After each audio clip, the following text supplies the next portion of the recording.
Բարև ձեզ հարգելի հայրենակիցներ, ուղիղ եթերում Նոյան Տապանն է, տաղավարում հյուրընկալել եմ ազգային ժողովի քաղաքացիական պայմանագիր խմբակցության պատգամավոր Ալխազ Ղազարյանին։ Մեր հետևորդներին հիշեցնեմ, որ Նոյան Տապանի ուղիղ եթերները կարող եք դիտել Նոյան Տապանի պատրոնում, Facebook-յան եւ YouTube-յան էջերում։ Բարև ձեզ Տիկին Ղազարյան, շնորհակալ եմ Նոյան Տապանի հրավերն ընդունելու համար։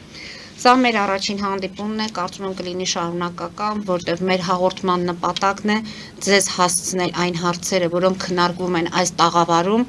քննարկվում են այն պատճառով, քանի որ մարդիկ փորձում են պատկան մարմինների որոշակի ատյաններին դիմել եւ չեն ստանում որոշակի արձագանքներ եւ հանգուցալուծումներ խնդիրների, այնպես որ փորձենք կապող օղակ կամ կամուրջ հանդիսանալ հասարակության եւ ձեր միջև, քանի դեռ դուք իշխանության շարքերում եք եւ ամեն դեպքում որոշումները կայացվում է ձեր կառավարության կողմից։ Տիկին Ղազարյան, այսօր հունվարի 27-ն է եւ հանուն հայրենիքի զոհվածների հիշատակի եւ խոնարհումի պետական օր սահմանվեց, հենց այդ օրն էլ մենք հանդիպում ենք։ Նախ այս օրվա ընդունման հետ կապված եղան որոշակի տարաձայնություններ, հիմա էլ կարծես թե հանրությունը չի հաշտվում ինչու հենց այդ օրը ընտրեցիք, որտեղ վաղ բանակի օրն է։ Այսօր մի քանի ռեպորտաժներ ես հասցրեցի դիտել, որ եռաբլուրում են եղել մարդիկ, խոնարհվել են, ծաղիկներ են դրել, մի խոսքով։ Ինչու որոշեցիք, որ հենց հունվարի 27-ը եւ այլ տարբերակ չմտածեց ձեր իշխող ուժը։ Շնորհակալ եմ շատ հարցի համար, որովհետև իսկապես շատ կարևոր օր է այսօր եւ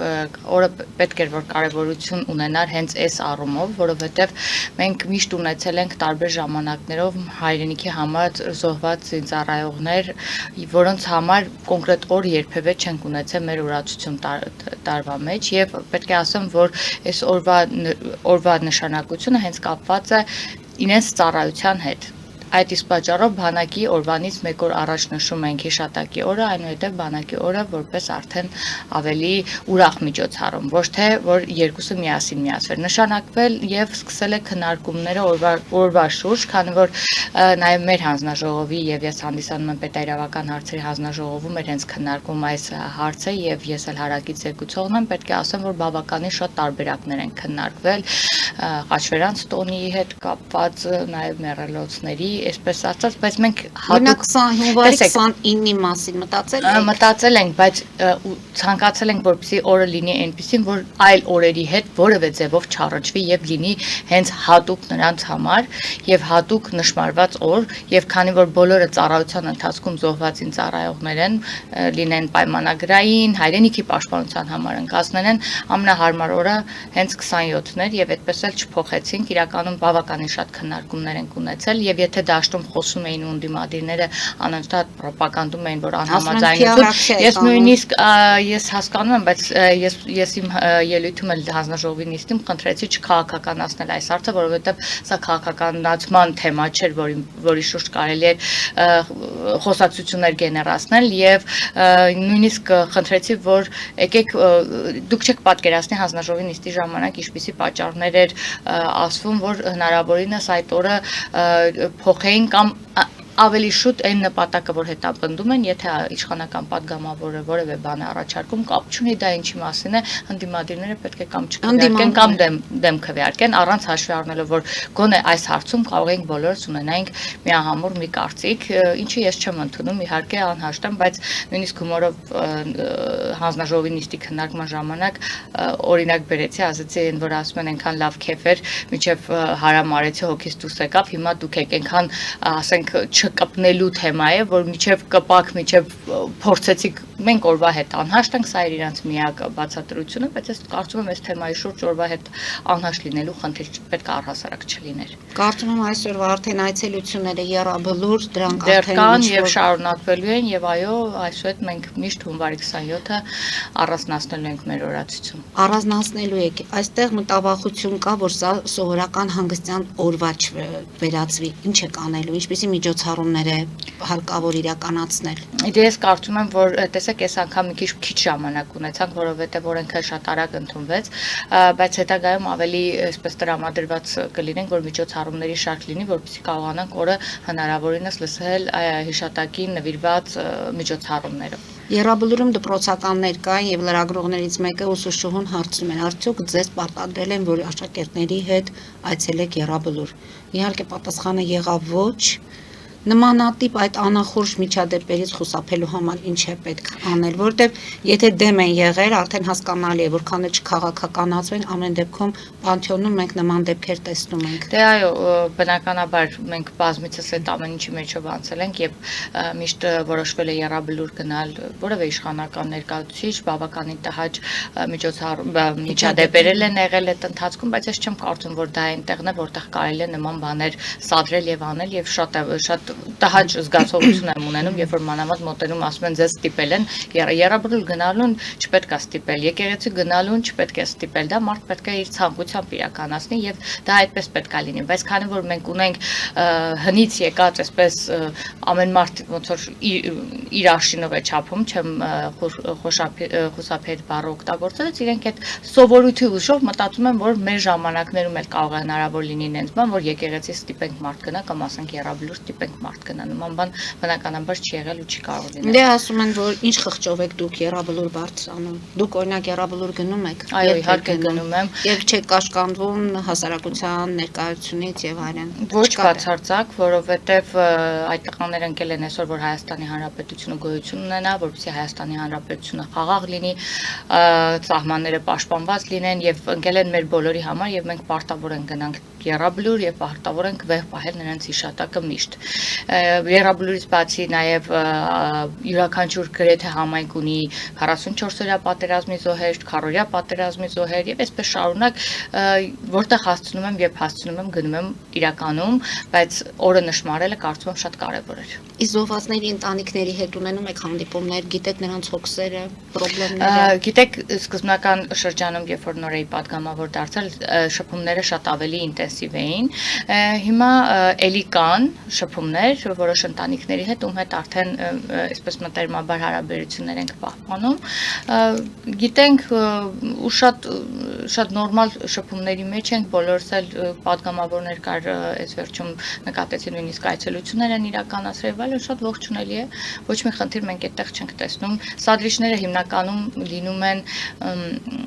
հատուկ պատրաստված մարդիկ, ես այդպես եմ հասկացել, որովհետև շատ քիչ եմ հանդիպում իսկապես ծնողների, որ այդ հոգեվիճակում են, եկեք չմոռանանք, որ այս նախագծի հեղինակներից մեկը հենց 44-օրյա պատերազմում զոհվածի հայր Գեգամ Նազարյանն էր, ում դե հիշում եք 21 թվականին եւ հիշում եք հիմա, երբ ամեն ինչ արդեն մարդը հույզերից դուրս գալով, հասկանալով եւ ամեն ինչ հենց այս հեղինակներից մեկն էլ Գեգամ Նազարյանն էր, որին էլ մեղադրեցին որոշ իհարկե բնականաբար մեղադրեցին եւ այլն, ինչը շատ տհաճ է։ Ամեն դեպքում այս տարի ասացիք, որ շատ հապճեպ է եղել որոշումը միջոցառումների կազմակերպման եւ այլն, հուսանք, որ հաջորդ տարի արդեն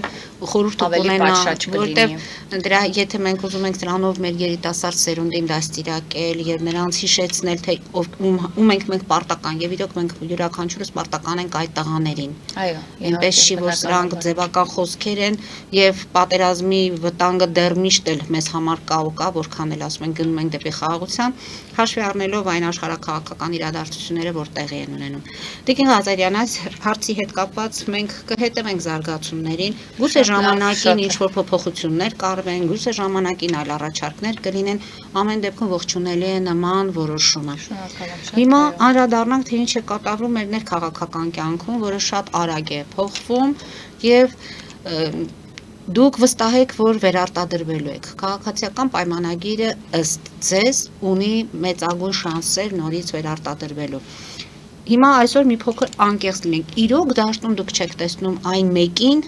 որը կլինի հավասարը ձեզ հավասարի որպես հակառակորդ։ Եկեք անկեղծ իսկապես նայենք դաշտին քաղաք։ Քանի որ մեր լրատվականը ոչ մի ուժի չի սպասարկում, դրա համար կարծում եմ, որ մեր հարթակում այդ անկեղծությունը եւ ձեզ կօգնի եւ հանրությանը։ Շնորհակալ եմ շատ։ Եկեք իսկապես անկեղծ ու կողքի հայացքով նայենք քաղաքական դաշտին այս պահին։ Ովքեր են օրակարգ թելադրում այս պահին քաղաքական դաշտում։ Իշխող մեծամասնությունը կարելի ասել եւ բնականաբար անմրցելի պայմաններ է ստեղծել մյուս ընդդիմադիրների նկատմամբ։ Երբ որ նայում ենք մյուս ընդդիմադիրներին, կարծես բոլորը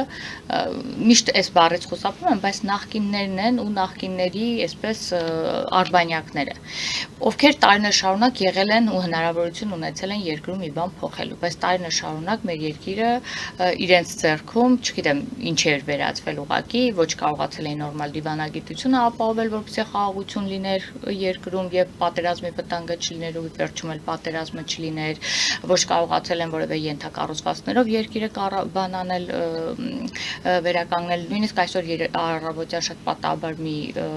տեսահոլովակ, երաշտական տեսահոլովակ 3 երեկոյաներ, երբ տանն էի, նկատեցի ճանապարհներն էին նկատած Հայաստանի, միշտ մենք ասում ենք, խոսում ենք ասֆալտներից, բայց դա էլ է ենթակառուցվածք։ Վարչապետը երեք խոսեց, թե ինչքան ավտոճանապարհային վթարներից զոհերի թիվ է կրճատվել, որովհետև ինչքան էլ մեքենաները ավելացել են, բայց մենք բավականին լավ արդյունքներ ենք գրանցում։ Այս ամեն ինչը բավականին ծանր աշխատանքների արդյունք է, որը որ մենք նոր ենք ունենում ու այսպես ասած ուրախանում ենք այդ ամեն արդյունքի վրա, երբ որ դա գեներացնում ենք։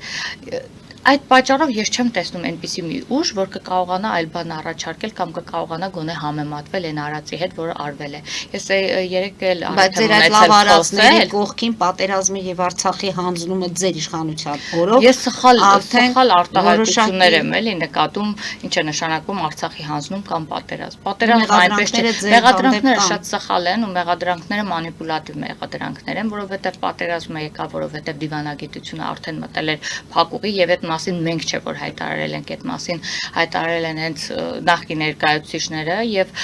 հետեւաբար դա անխուսափելի էր կարծես այդ պահին։ Եվ պատերազմը եղավ, պատերազմին մասնակցեցին բոլորը եւ ինչքան էլ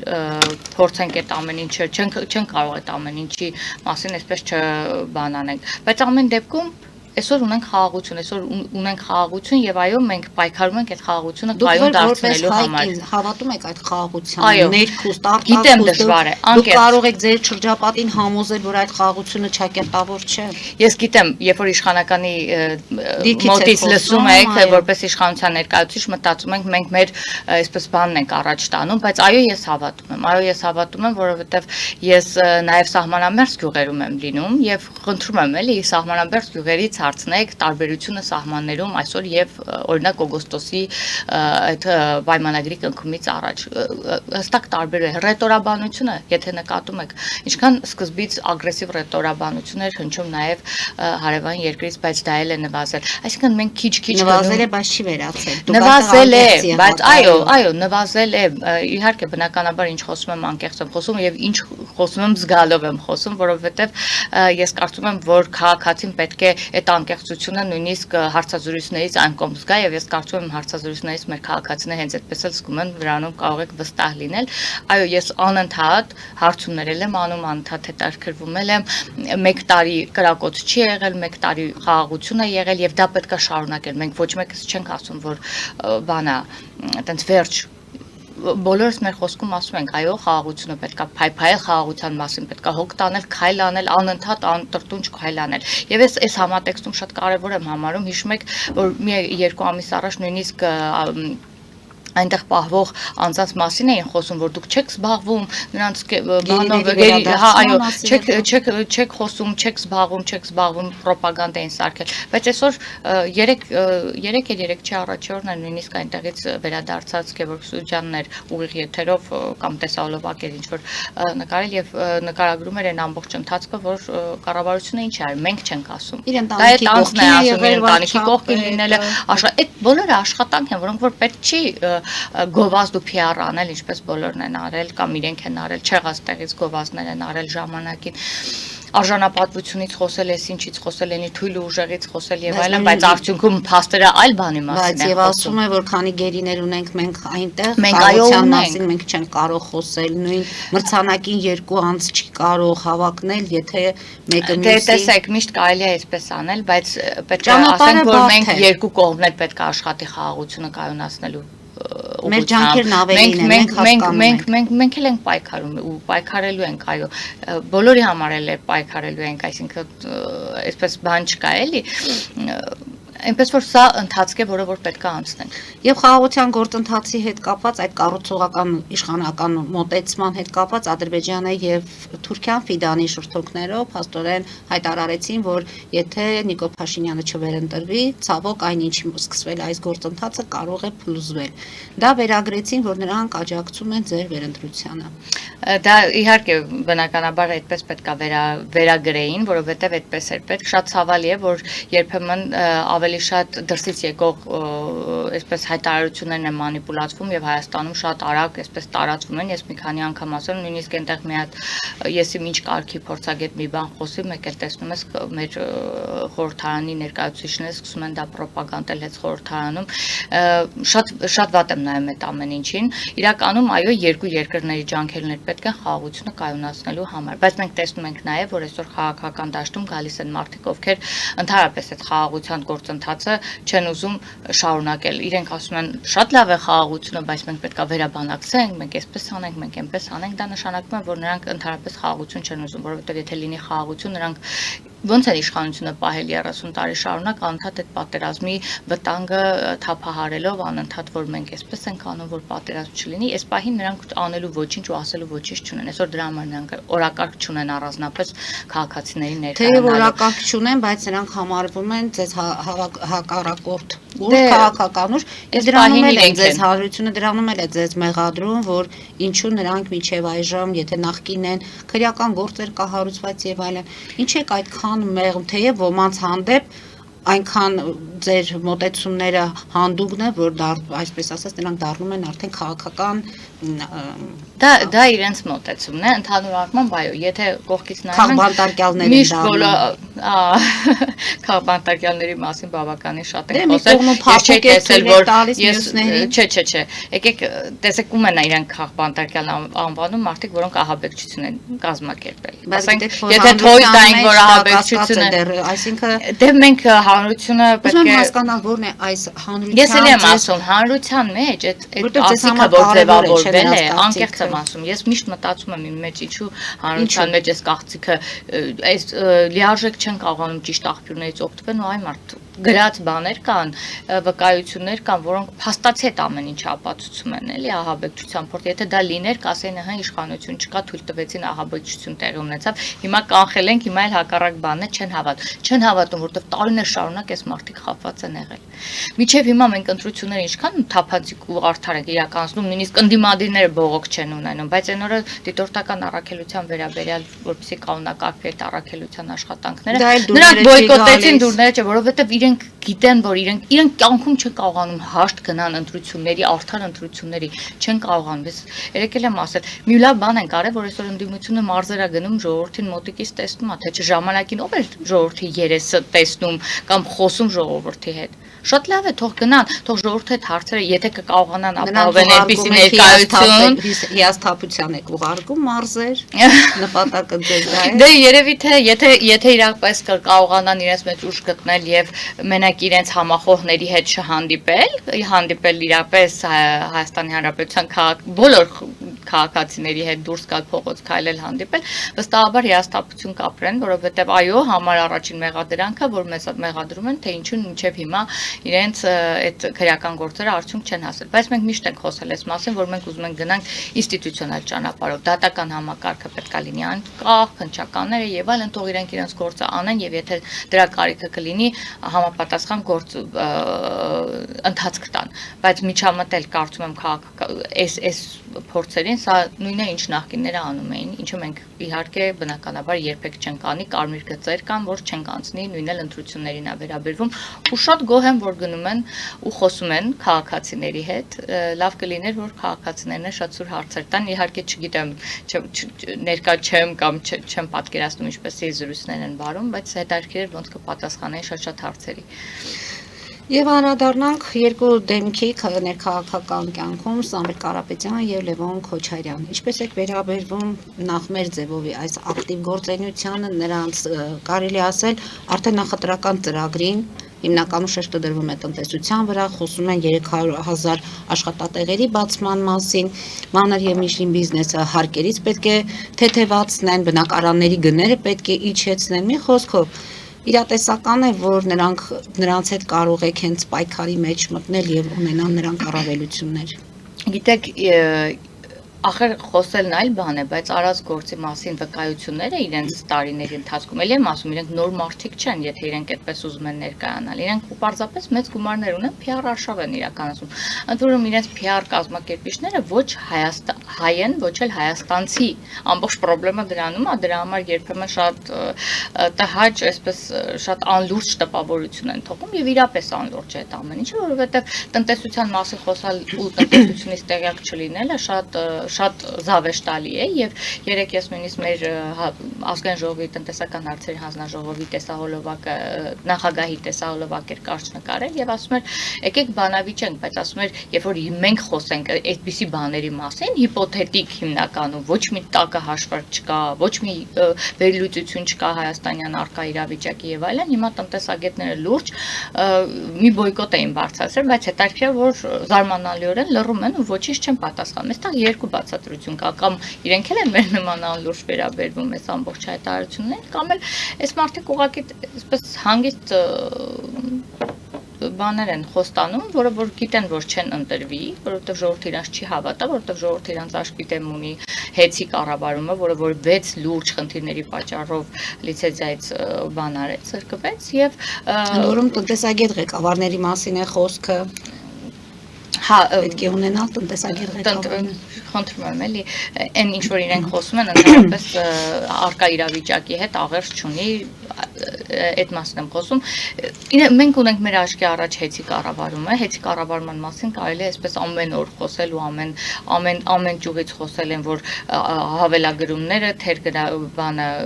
թերգրանցումները, վարկադրումը, այսօր գրավա դրած հեցը մեծ վարկերի դիմաց այդ փողերը դրամատրված է Տաշիր գրուպի հետ փոխկապակցված բաներին, ասենք եթե այս տիպով եք դուք տնտեսություն պատկերացնում ու կառավարում, շատ հետաքրքիր ու շատ զավեշտալի է։ Մեր տաղավարում հետցի փաստաբաններն են եղել այստեղ, այսպես ասած, նրանք էլ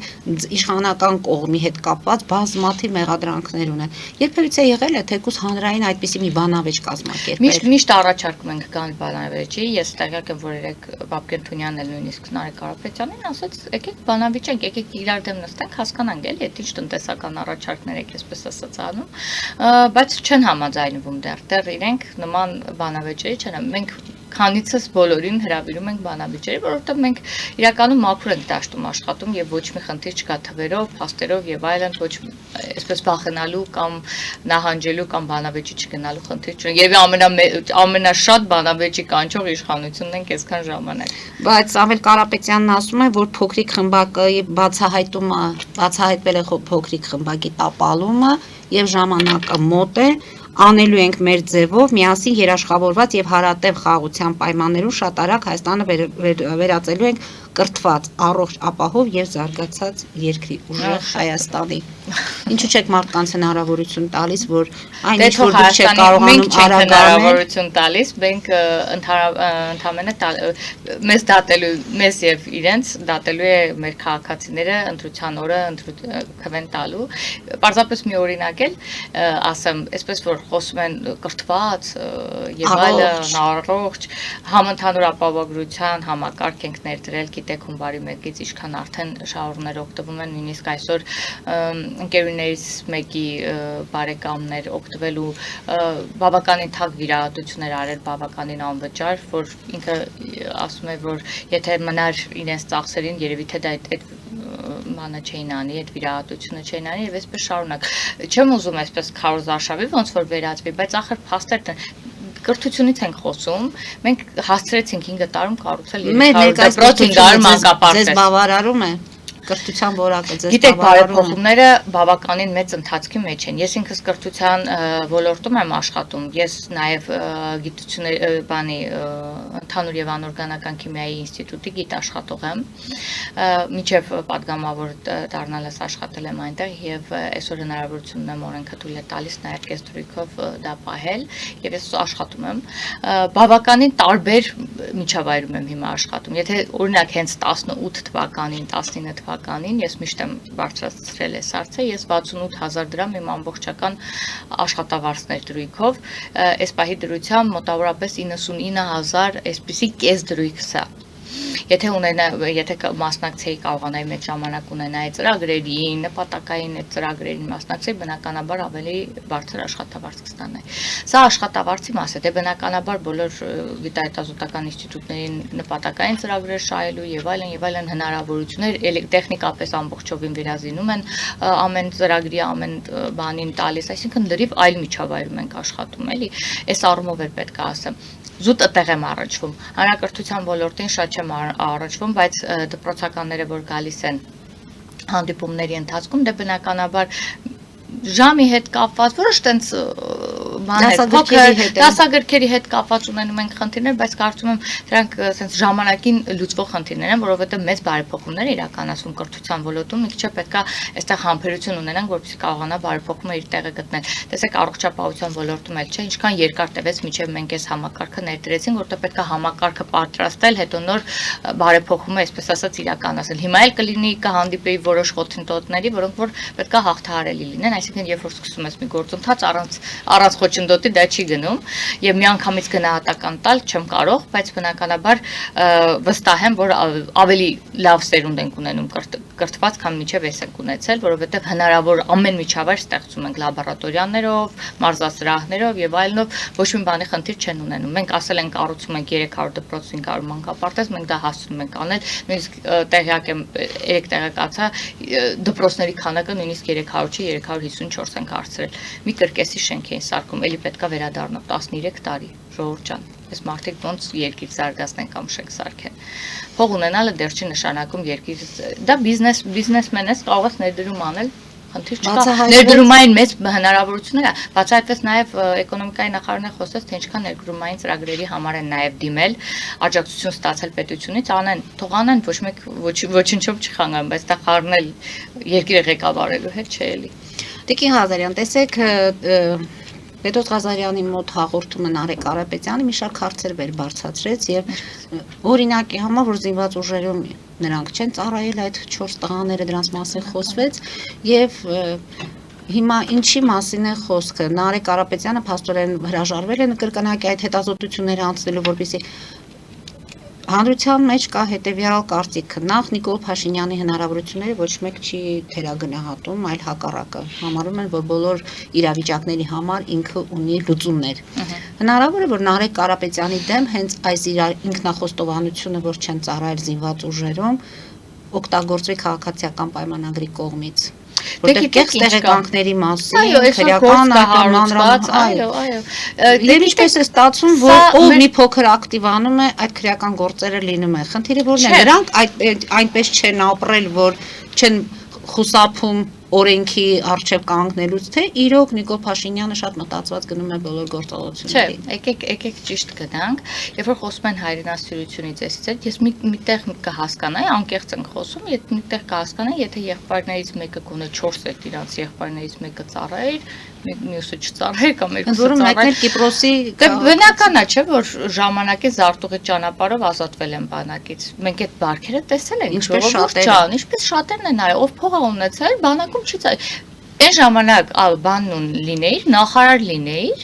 7 պորտով չեք ծառայում, ու մնաց ասենք իրանց երեխուն բանը։ Այսօր Անահիտ Ավանեսյանի 2 տղան ծառայում են, ընդ որում ծառայության են մեկնել այն ժամանակ, երբ որ դեռ 1.5 տարի դառնալու ժամկետ է։ Կարող էր չէ՞ որպես նախարար, եթե նախկինը գոնե դա, բայց մարդը ժամանակը եղել է Ռոմանոս Պետրոսյանի տղան է այսօր բանակում ծառայում ու այսպես շարունակ նույնիսկ մտքներով չի անցնում որևէ մեկի, որ որևէ մեկի տղան մյուս տղայից լավն է։ Իմ բանը ցավը ստեղ է, երբ որ հայրենասիրությունից է խոսում մարդիկ եւ պատերազմին մասնակցում, բայց տեսնում ես իրենք հերիք չի ինչի մասն է խոսքը, պատերազմին ովքեր էին մասնակցում, այն մարդիկ, որոնք հնարավորություն չեն ունեցել կամ Հայաստանում են ապրել, Հայաստանի իրանք 7 պորտով, այսօր Լևոն Քոչարյանի երեխեքը նույնիսկ աղջիկ թե տղա Հայաստանի Հանրապետության քաղաքացիներ չեն, ժողովուրդ ջան, հայրենասիրությունը որտեղից է սկսվում։ Շատ սիրուն ճառեր կարանք ասենք, բայց փաստերն այլ բանի մասին են խոսում։ Իսկ ինքը հրապարակեց թուղթը քրեակը բանը, տեսան որ այդտեղ խնդիր կա։ Հիմա փորձականության են կանչում չի գնում, բայց չի գնա, բայ իհարկե չի գնա։ Եթե մի ճանապարհ չգտնի, իհարկե չի գտնի հուսակ, որևէ բան նորից կեղծելու, բնականաբար խնդիր կունենա։ Լևոն Քոչարյանի հայտարարություններին ինչպես եք նայում, անկախ նրանից, որ ազգային ժողովն դրանք հնչում, որտեղ դա մենք Չի տեսնում ենք։ հնչում, այսպես Բայց մարզերում փաստորեն Մարտունիում, Աբովյանում հանդիպումներ ունեցավ եւ կարծես թե նորից հայտարարություններին հանրություն ուշադրություն է դարձնում, երբեմն նա այնպիսի հայտարարություններ է անում, որ չեն հասկանում չի մարսվում։ Ուղղակի չի մարսվում, որովհետև խոսել այդպիսի բաների մասին, օրինակ խոսել արժանապատվության մասին, ես երեք եմ խոսել։ Այն դեպքում, երբ որ իրենց, այսպես ասեմ, էլի, կառավարման տարիներին Հայաստանի Հանրապետության քաղաքացին ընտրելու ընտրությունները հայտարարություններ, այսինքն արժանապատվություն ուներ Հայաստանի Հանրապետության քաղաքացին կամ նշանակություն ուներ, ինչքան ուզում այնքան խփում էին այս իրանց բառերն, այս նախկին մեր ծանր դեպրեսիայի ապրումների բառերն են, որոնք որ տպվել է մեր մեջ, ասենք դա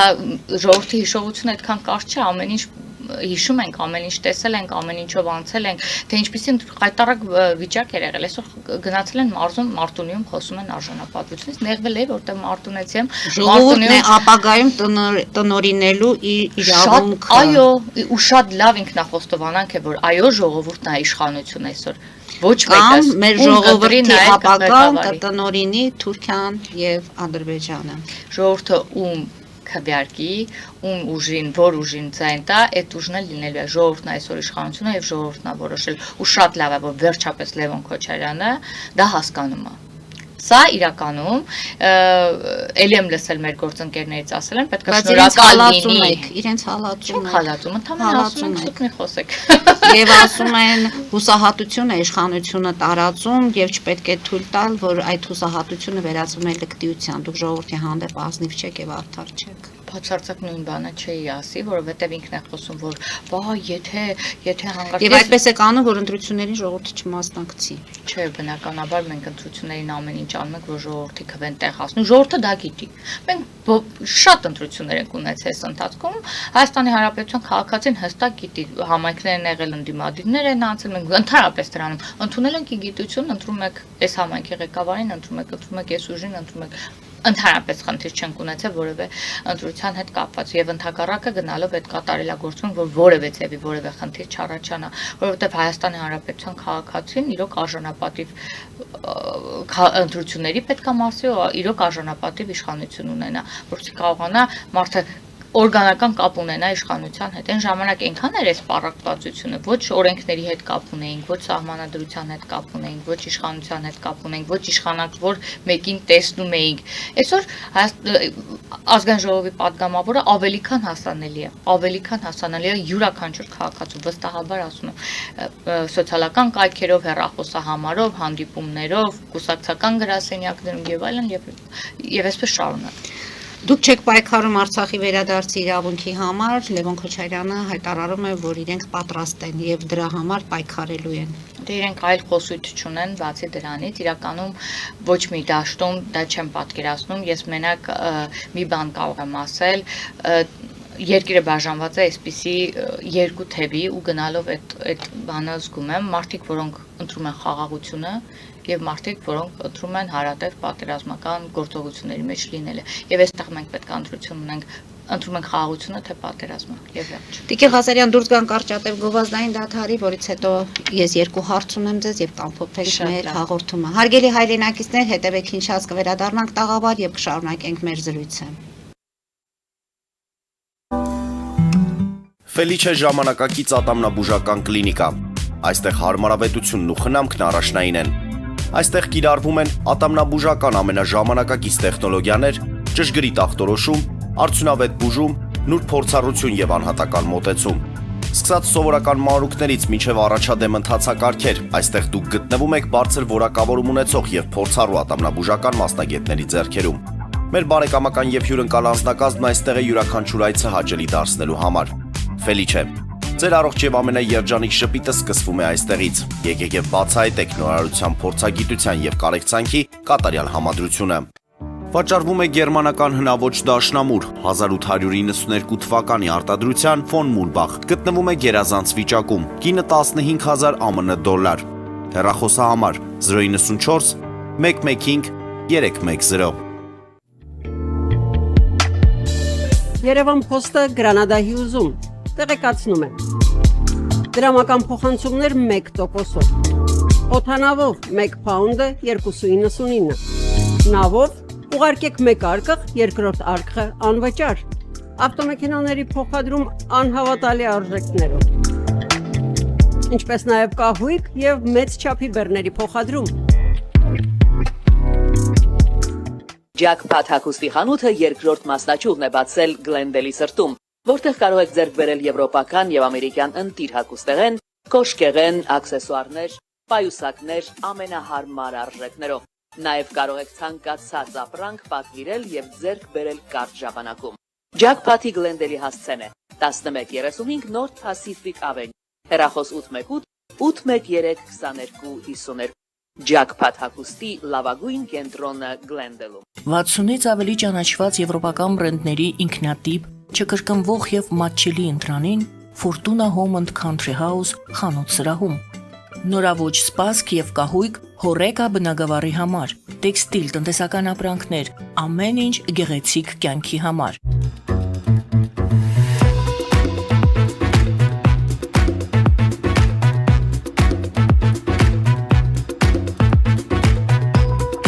Արարատ ռեստորան, ընտանեկան եւ ընկերական ժամանցի լավագույն հասցե, սիրված արտիստներ, հյուրընկալ մթնոլորտ, հարուստ ճաշացան, անմահական խորտիկներ։ Արարատ ռեստորան, հասցեն անփոփոխ, սիրով սպասում ենք ձեզ։ Լավագույն պաղպաղակ, բնական, համեղ եւ մատչելի գներով պաղպաղակը կարող եք ձեռք բերել բոլոր հայկական խանութներում։ Պահանջեք հայկական պաղպաղակ, Թամարա պաղպաղակ։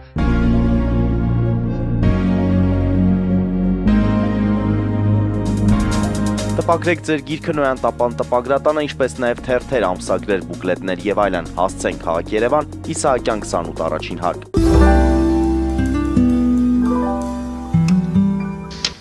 Հարգելի հայրենակիցներ, Նոյան տապանը կրկին եթերում է եւ հիշեցնեմ, որ իմ հյուրն է քաղաքացիական պայմանագիր խմբակցության падգամավոր, ազգային ժողովի падգամավոր Ալխազ Ղազարյանը։ Տիկին Ղազարյանը, փաստորեն մենք քննարկեցինք, լսեցինք եւ ինչպես ասում են, ամեն ինչ շատ լավ է, որտեղ իշխանությունը հանրժողովրդի է աշխատում, իշխանությունը հաջողություններ է գրանցում, դուք մեր խոստացած խաղաղությունն եք բերում, բայց ես ունեմ շատ բայցեր։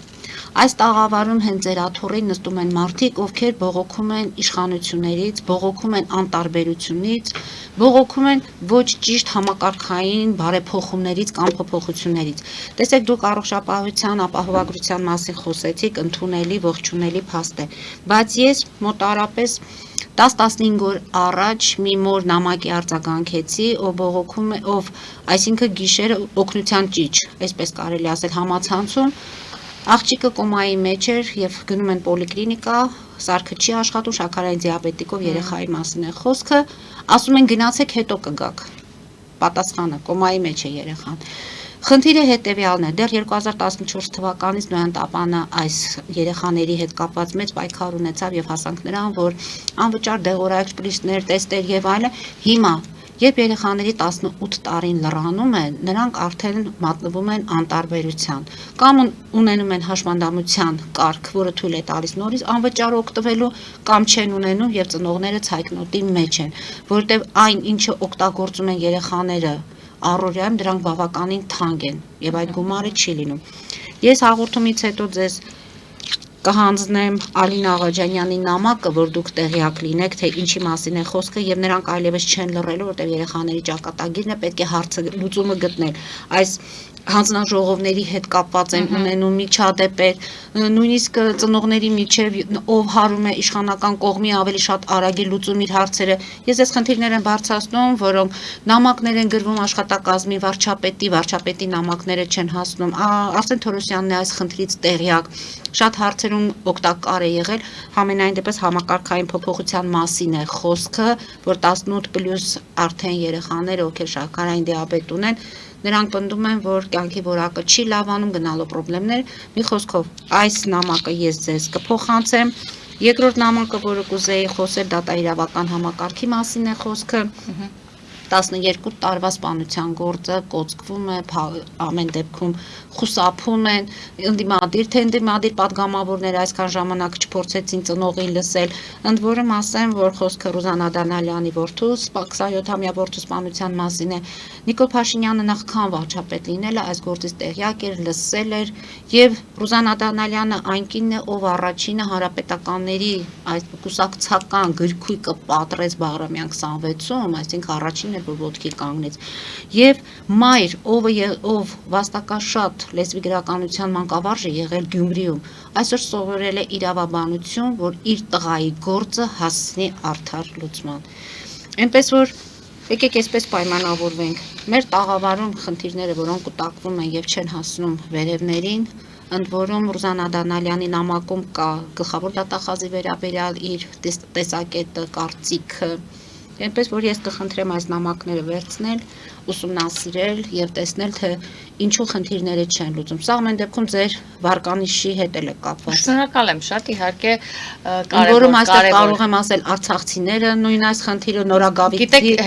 բնակիչների խնդիրներ 3 պատկերացրեք այնպես չէ էլի, որ այս բարեփոխումների մասին իհարկե բնականաբար ես ինչպես խոսեցի, յուրաքանչյուր ոլորտում էլ հսկայածավալ բարեփոխումներն իրականացնել, բայց կան խոչընդոտներ, լինում են խնդիրներ, լինում են նամակներ քաղաքացիներից, շատ ենք ստանում տարբեր ոլորտների, դատաիրավական կլինի, սոցիալական հարցերով կլինի, տարբեր ոլորտներում։ Եվ սկսում ենք աշխատել այդ ուղղությամբ, այսօր այդ դատական պրոցեսների երկար լինելու, թուշակառու խնդիրները, բոլորը լինում են, մեզ էլ են հասնում։ Տեսեք, դուք ասացիք չի հասնում տեղ, բայց ասացիք Արսեն Թորոսյանը տեղյակ, այսինքն այնպես չի, որ չի հասնում տեղ, կամ ինչ որ միջուկ չի, կամ ինչ որ չէ, հասցեագրվում է, հիմա պետքա հետևից գնալ, ես միշտ գնում եմ հետևից, տեսնեմ միջև ուր ենք հասնում, բայց կան խնդիրներ, օրինակ դատաիրավական process-ի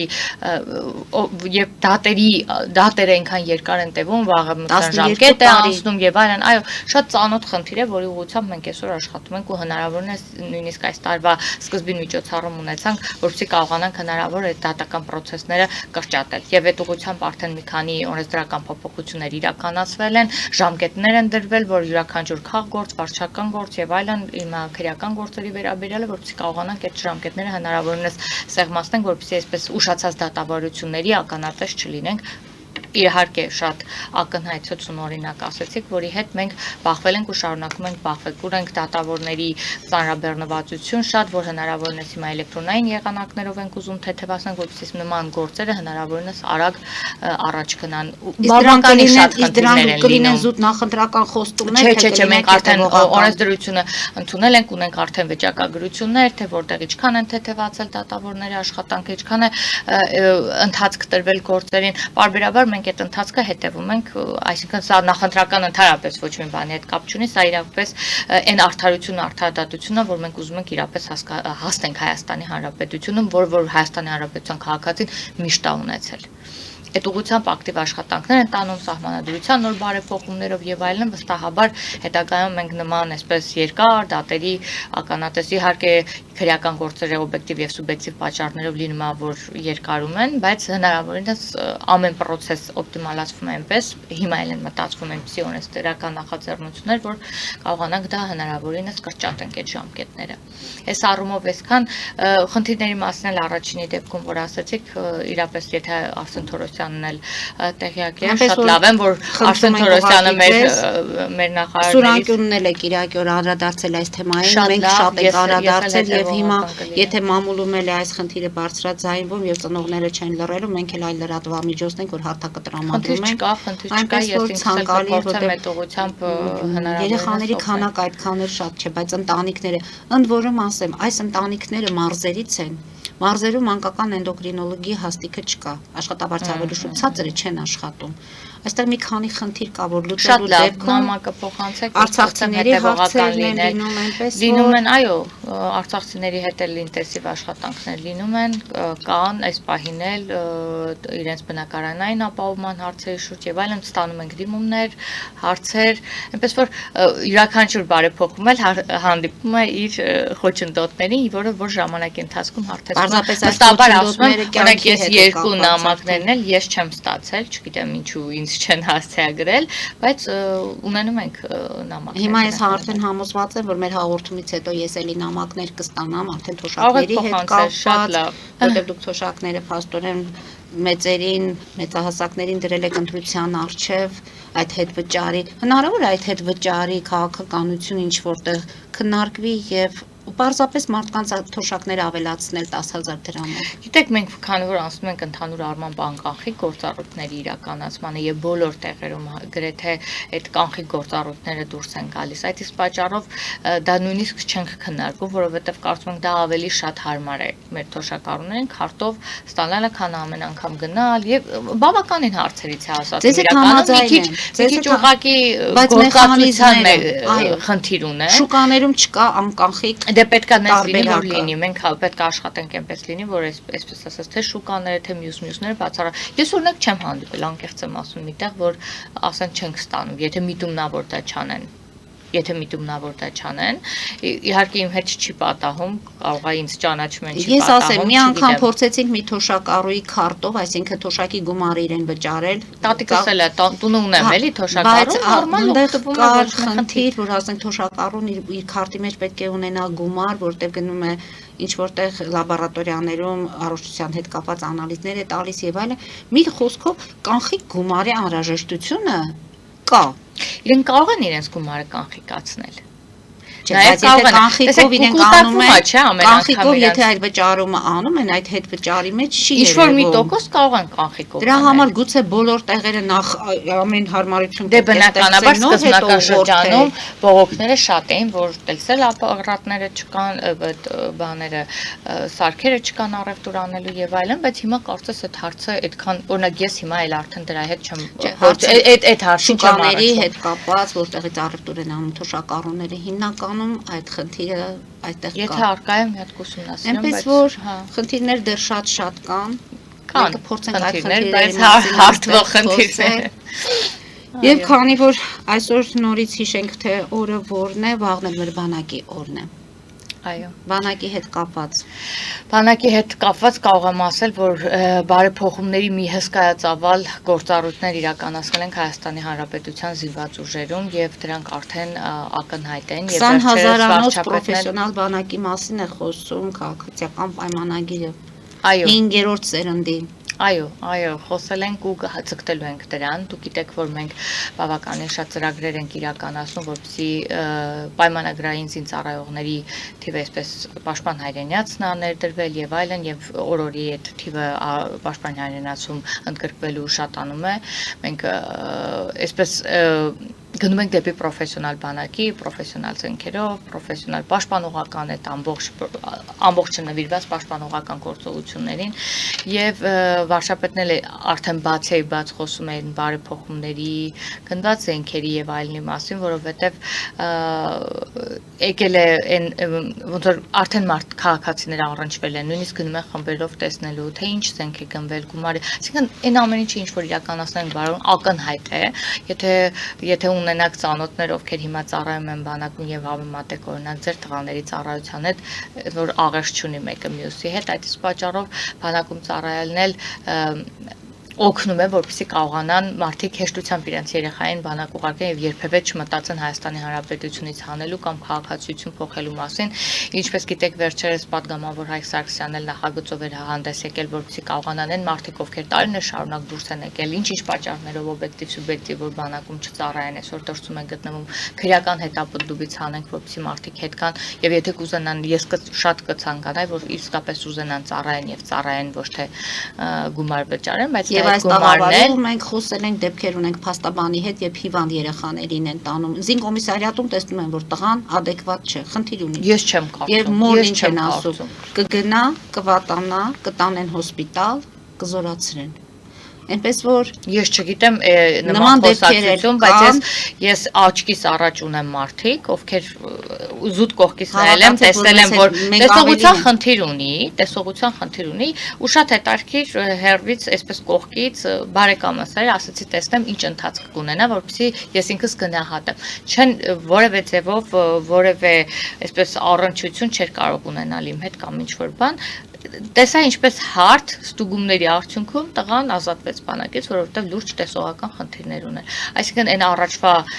ես էլի եմ ասում, գալիս ենք էլի 100% գալիս եմ էլի հին բանին, երբ որ մարդկանց մեջ դեռ հավատը չկա, որ համակարգը նորմալ գործում է, ամբողջ խնդրումը դրանում է։ Ծնողն էլ դեռ վստահ է, որ լսել է գիտի, որ այսօր ամեն ինչ ճիշտ է գնում, ոչ մեկի զորով չեն տանում բանակ, մյուսին էլ ազատում, փողով չեն ազատում եւ այլն, բայց վստահությունը 100% չի, որովհետեւ տարիներ շարունակ այդ մարդը այլ բան է տեսել։ Բայց այս մտածողությունն էլ ինչ որտեղ պետքա փոխվի ու կփոխվի։ Ահագին բան է փոխվել, կարող եմ ասել։ Փոխվելու համար ձեր աշխատանքից պետք է արդեն մեր աշխատանքից է, որպեսզի վստահ լինեն։ Էլ եմ ասում, գոհ շատերն են գոհ։ Ուղղակի խնդիրներ միշտ ամեն տեղ էլ լինում է։ Ես միշտ տան օրինակով եմ բերում, երբ որ տունդ վերանորոգում ես, մտածում ես մի ամսում կավարտես ու իդեալական վերանորոգում կիրականացնես, բայց հետո հասկանում ես, որ մեկ էլ տեսնում ես մի խնդիր ստեղ առաջանում, մի խնդիր դրանք բոլորը լուծելով, հետո տեսնում ես 3 ամսում ես այդ մի ամսվա թար։ Այնպես որ յուրաքանչյուր ծրագիր էլ իրականացնելուց նման խոչընդոտներ հնարավոր է հանդիպի եւ խոչընդոտների արդյունքում է բարելավում յուրաքանչյուր բարեփոխում ու արված աշխատանք ու ծրագիր։ Շնորհակալություն եմ հայտնում Տիկին Ղազարյան, եթե սկսենք խոսել այսօր մեր ժամանակը չի բավականացնի, փորձենք լինել հետևողական, ձեզ հետ համատեղ Ես կհավաքագրեմ այն բողոք դիմումները, որոնք լուծումներ չեն ստացվում, գուցե դուք մեր շարքակի միջոցով արդեն տեղ կհասցնեք։ Եվ եւս մեկ անգամ հիշենք մեր զոհված տղաներին, եւ քանի որ վաղը բանակի օրն է, շնորհավորենք այն տղաներին, ովքեր մեր առաջնագծում կանգնած են եւ մեր անդորն ու խաղաղություն, որքան Թրամփը կամ մեկ ուրիշը մեզ խաղաղություն պարգևի, մեր խաղաղության տերը առաջինը հենց մենք ենք։ Հարգելի հայրենակիցներ, այսօր այսքանով ավարտում ենք, հետևեք զարգացումներին, մնացեք խաղաղությամբ։